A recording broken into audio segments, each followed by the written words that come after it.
Have you come up with an idea that you don't know how to, or you don't have the tool sets to implement? You have a very good idea, but how is it? You can't make anything of, but you have it. I knew that the best way to go about it is through academics and education. Nako is a Botswana incorporated company inspired by stories to Botswana, but it's not meant for Botswana alone. It's not localized. It's meant for the world. You need to go on a fact-finding mission, and applied research informs strategy development. So basically, we followed that process. We don't normally do things because we like them. It really has to come out from a certain study that with proof and evidence that indeed there's a gap. So basically, we're addressing gaps. Special guest, ladies and gentlemen, we have Mr. Gabriel Mothibedi of Nako Timepieces. Welcome to the show, Mr. Mothibedi. Thanks a lot, man. Yes, sir. Thank you so much. In today's episode, we sat down with Chief Executive and Chief Designer at Nako Timepieces Gabriel Mothibedi and discussed the merger between innovation and culture in creating luxury watches. Hey everybody, welcome to Deep Dive Sessions. My name is Mpamo Taro. Thank you for taking so much time out of your day to watch this video. If you're already here, please give this video a like. It helps more than you know. Comment below on anything you find that is interesting in this video, because we actually read your comments, and subscribe to our channel. And if you could share this video with one friend, that would be legendary. Without further ado, ladies and gentlemen, let's deep dive.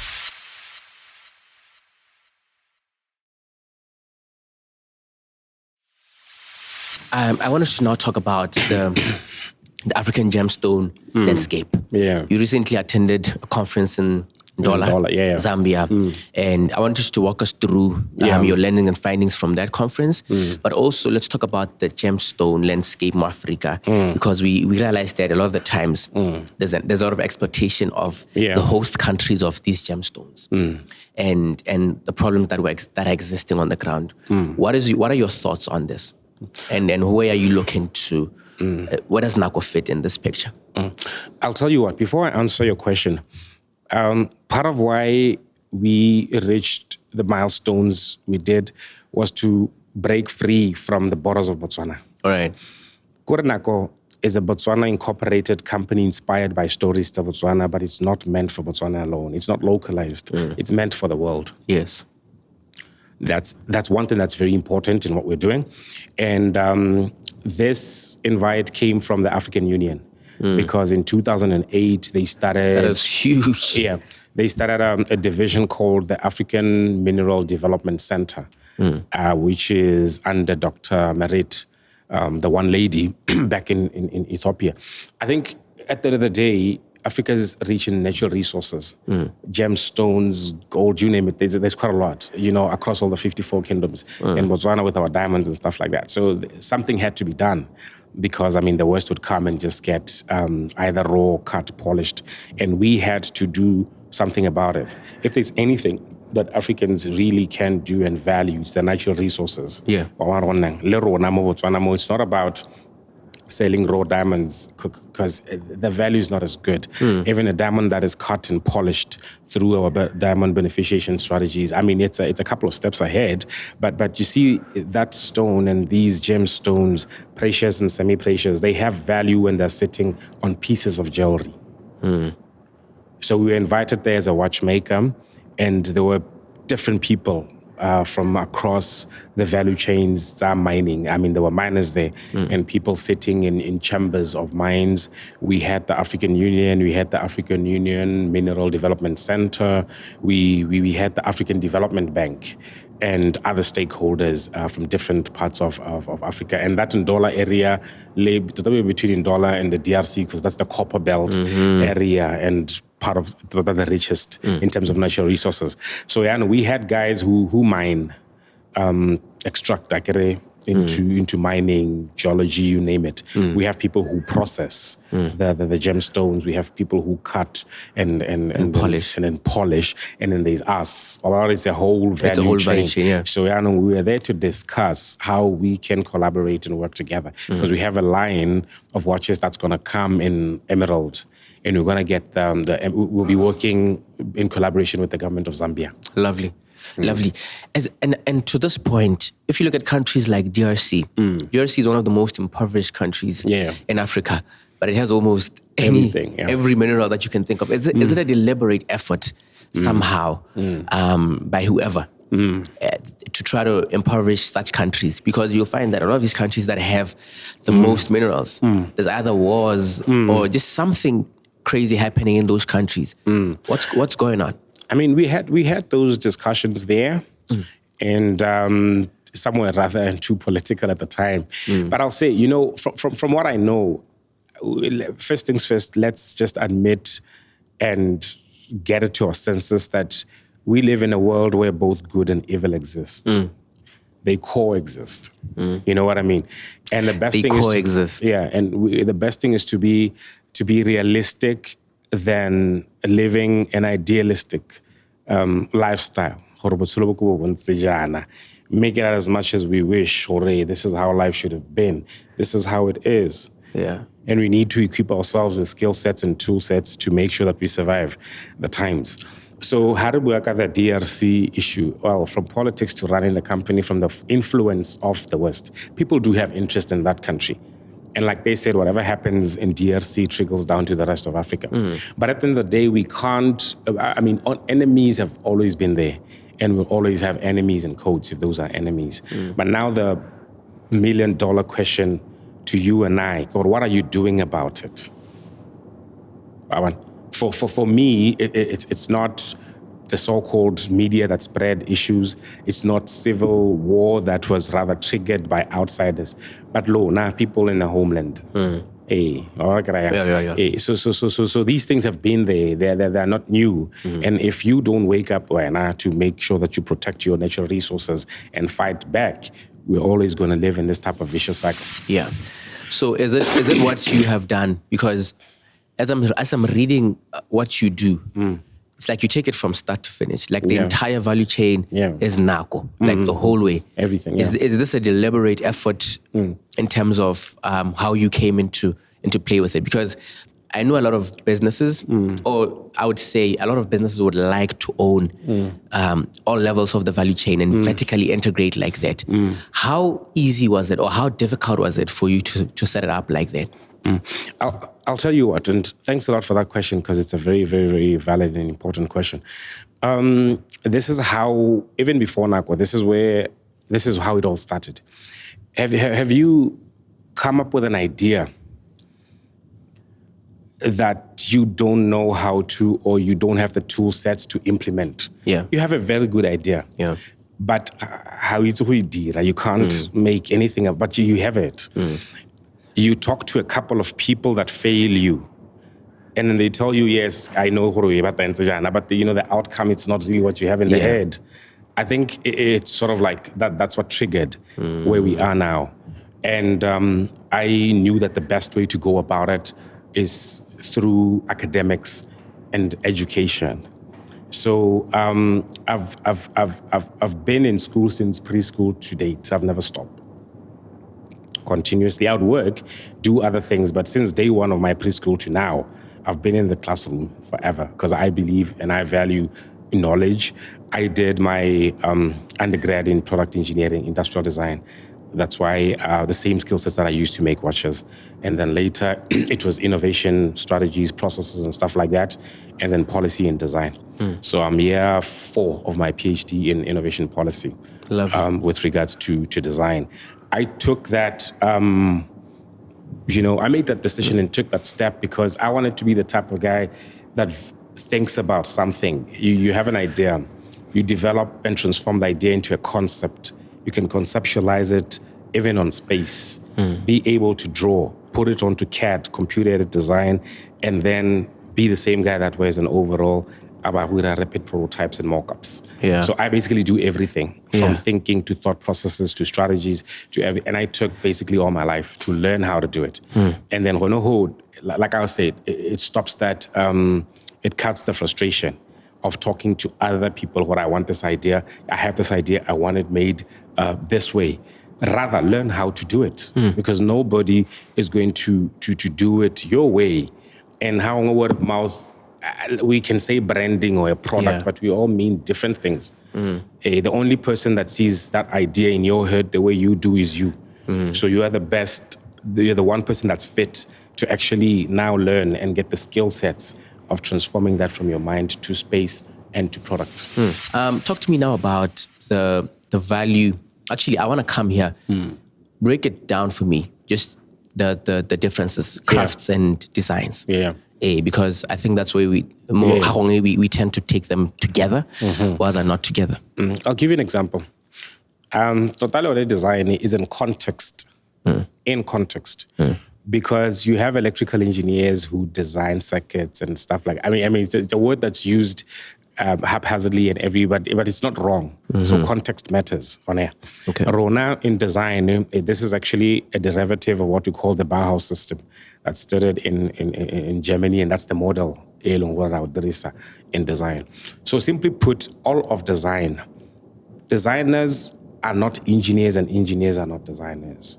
So designers are there to create information, and it's normally visual information for products to be made. That's the definition of design. I'll give you an example with built environment. An architect is a space designer. Give out to a built environment, it's the same. That designers go to have that products are houses, isn't it? But an architect is not a bricklayer. Yes. I say Murray and Roberts. Murray and Roberts is a construction engineer, but then they work hand in hand because architect produced visual information, which is what we call the planning. I get it. And then guiding the development and erection of a structure by construction and civil engineers. That's how it works. So that's the difference between design and engineering. And you'll never find an architect laying a brick. Yes. You know what I mean? Because they're a designer. They create visual information.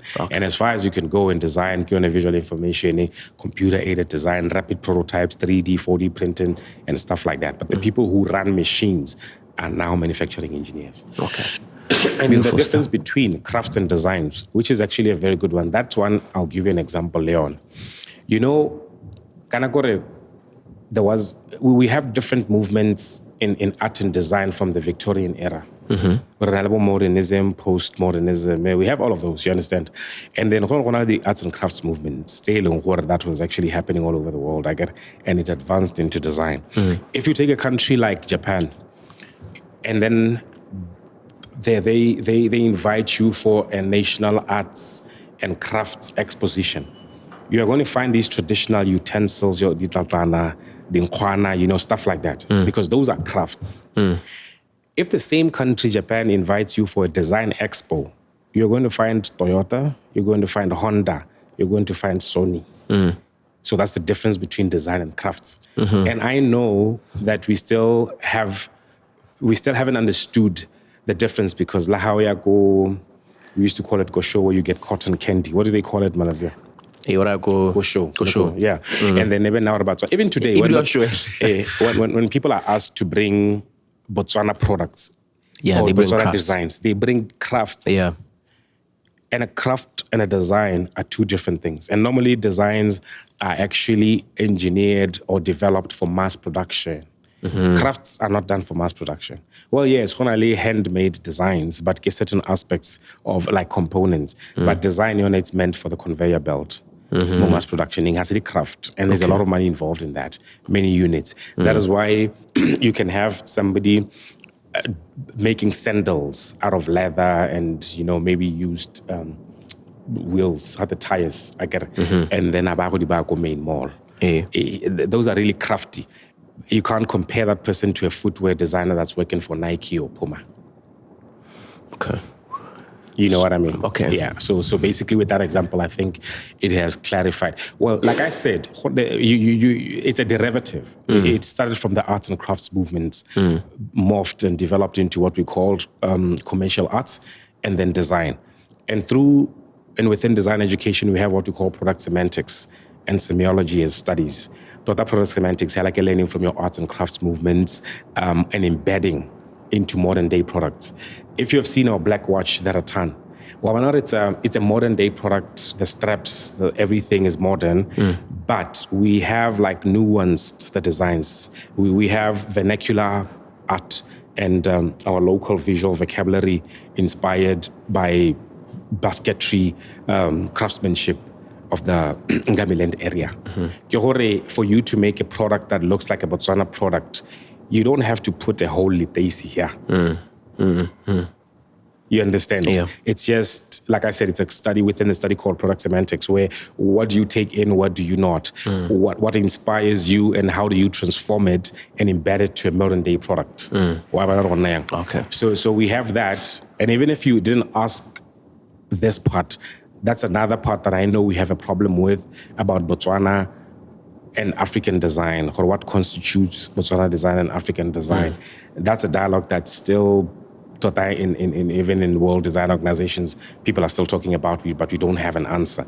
You know why? You see, you're wearing a blazer, a jacket. Say it has its name. Maybe it's an Italian cut. So that design, from time immemorial, the Italians came with it and they did it. Maybe the Europeans, the Londoners and British have their own. And those are designs, no matter the material that you use. So what we have since done, not only in Botswana, but the whole of Africa, we will take a jacket like this, an Italian cut jacket, and make it off of leteisi. It doesn't make it a Botswana product. Yeah. It doesn't even make it an African design. You take Levi jeans and then put a little strap over leteisi. Well, those are nuances, like I said, visual vocabulary and vernacular art that we're trying to embed. But we still don't have anything that constitutes African design. It has never existed. Okay. Interesting. Pretty interesting. Now talk to me then right now about the process, because you've vertically integrated from literally the beginning, ideation, everything, conceptualization to the product itself. What goes into creating the watch, just step by step? Yeah, I would say everything that we do that's derived by output, applied research. We don't normally do things because we like them. It really has to come out from a certain study that with proof and evidence that indeed there's a gap. So basically, we're addressing gaps through product development. Our products are solutions to research gaps. Well, we're not in there. Because, if you would work hella at the top of the herd, coming up with an idea and implementing it, you'll be frustrated, what you thought is really not what is on the ground. What's on the ground, yeah. You'll have and think that people are going to like this, invest a lot of money in it, only to find out that they're not. You know what I mean? So really, what drives product development, conceptualization, ideation, and new product development really has to be gaps and research. So basically, that's what we do. And then from our research, gaps, and findings in applied research, it leads to different types of strategies. New product development and new product development strategies. The multiple ones, depending on what we want to achieve. Like, for instance, I'll tell you what, we have only one collection. Basically, that's the 3D Khosi edition and subsidiary what's his name, classes, the slim line, the colorful ones, the red and the purples. We have the rattan, the all black one, and the classics, the ones that we started, but they're all under the 3D Khosi edition. And how Kalibella, from the gaps and the output of our research when we first started, you see product placement, brand positioning, like I was saying. We had a target audience that we wanted to design for. And taking out the slim line, we are still aligned to that. Well, this is evident or showing whatever we do is actually a derivative of some type of applied studies or research to say, we're going to go into business. But then our brand philosophy, we're going to follow heritage merged with horology. So we're not going to do anything outside horology and heritage. And you'll never see us doing anything outside that. Not that we can't, because we have to be specific to what we're doing. Afterwards, we wanted a triangulation of 3 sectors: academia, professional life, and leadership or decision making, in the sense that how Kalebelela in Botswana, what happens is, in universities, we are still, the industries, especially design, is rather fragmented. The professional world is doing on it what they're doing on their own. In academics, research, and teachings, they're just our own silo. Policy, leadership, and stuff like that. You understand what I mean?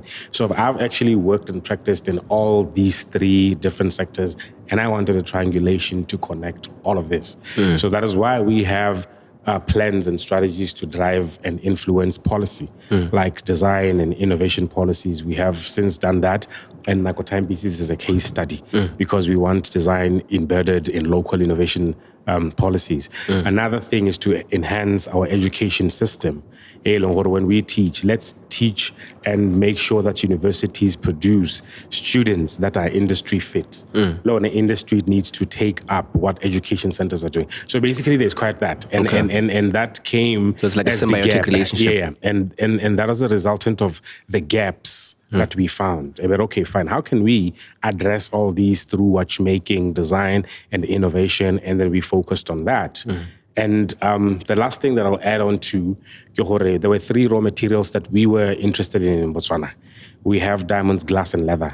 And we've since been asking questions that we still haven't gotten answers for in terms of the leather pack that was supposed to be developed in Lobatse.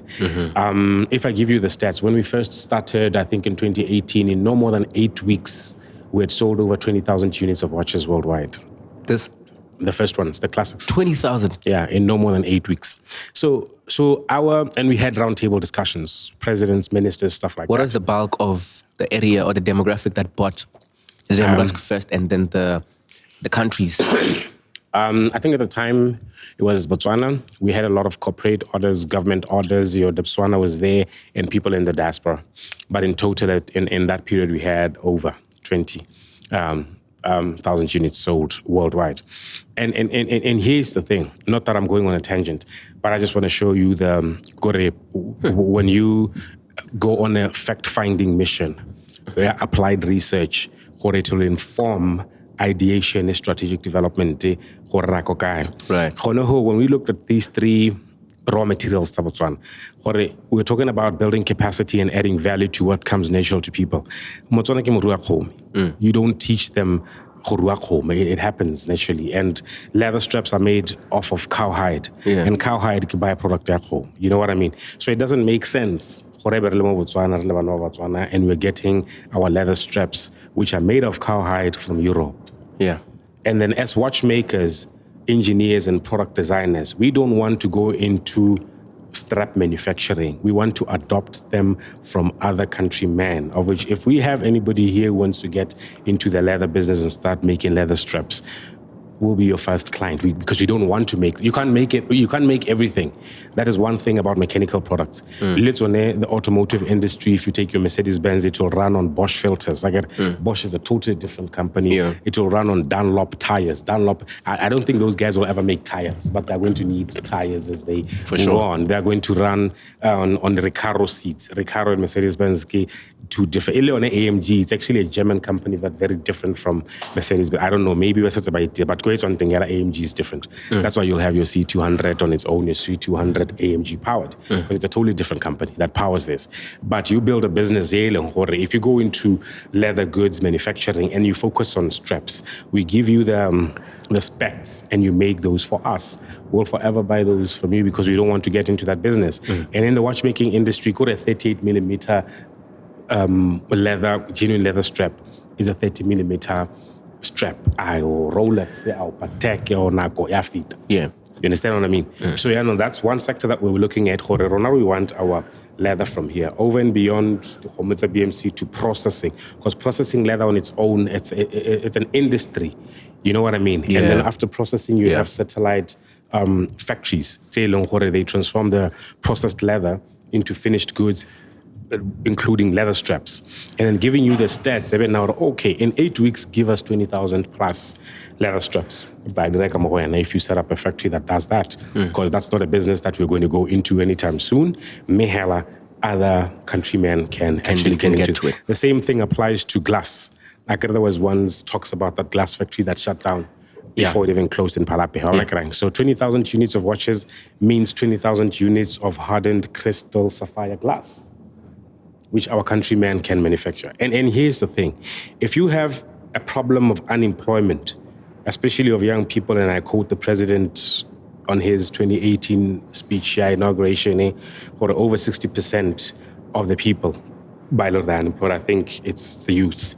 By law, they constitute that amount of the population. By law, they're unemployed. If your economy has a problem of unemployment and the rates are growing, the best strategy that has proven, and studies have proven how it works, is to create low-value jobs, because you cannot be managers. Because they can have volume. Yeah. The thing is, if you look at, say, a glass factory, how chase tens of thousands of people, because in a factory, they wouldn't be paid so much, but at the end of the day, every 4 weeks they get paid. Those are low-value jobs, and the people that are sitting at home can do something. You know what I mean? So on high level, you're going to be training managers, and you want to create managerial positions. A manager can lead 100 people. So we don't need one manager that needs 100 people. We want the 100 people to go to work. So that's why if you have a challenge of unemployment, more any economy, the strategy is to create low-value jobs. It might sound wrong, but that's what people do. You know what I mean? You study policy within the industry, Yeah. What are some of the biggest pain points in terms of policy, or what is something that you would like to see, a change that you'd like to be part of? So basically, the output of my doctoral thesis it's in two parts, but the major part is its frameworks, or I would say that will guide the development of a design innovation policy in Botswana. You can't make a policy on its own. It's a thing that's involves a lot of people. Yeah. But now here's the thing. I'll give you an example how this thing works. Take a country like Germany with its automotive design industry. Almost every best car comes from that country. And it's not only because of the intelligence that the Germans have in machine design and all of that. Right. There's something that the government of Germany is doing right to enhance this business and to make sure that people who make and create cars can flourish. And that's the aspect that our country doesn't have. So basically, that is my doctoral research. We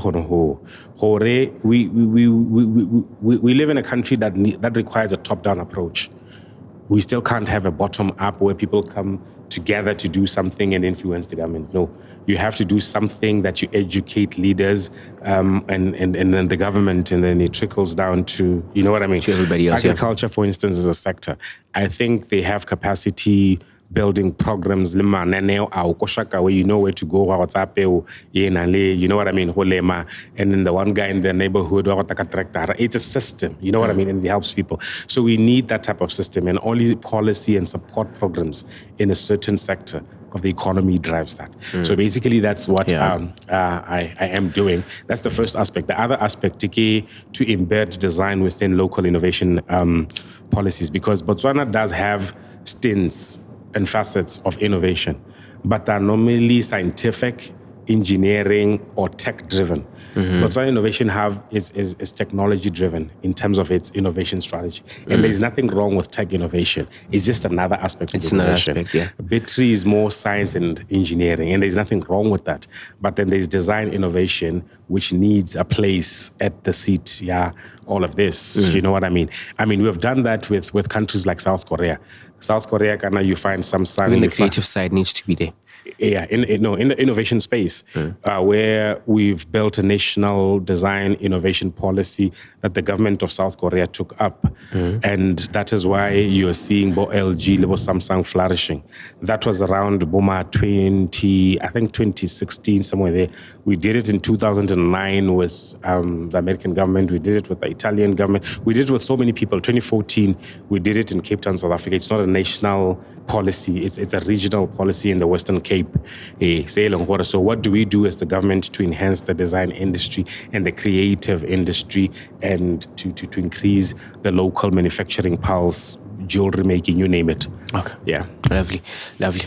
My last question for you. How do you want to be remembered as Mr. Mothibedi? That's a tough one. That's why it came at the end. Yeah, I think that's a very interesting question. And it's I can feel it on my chest for the simple reason that I'm not a self-centered guy. And I don't do what I do to enrich myself, and that's it.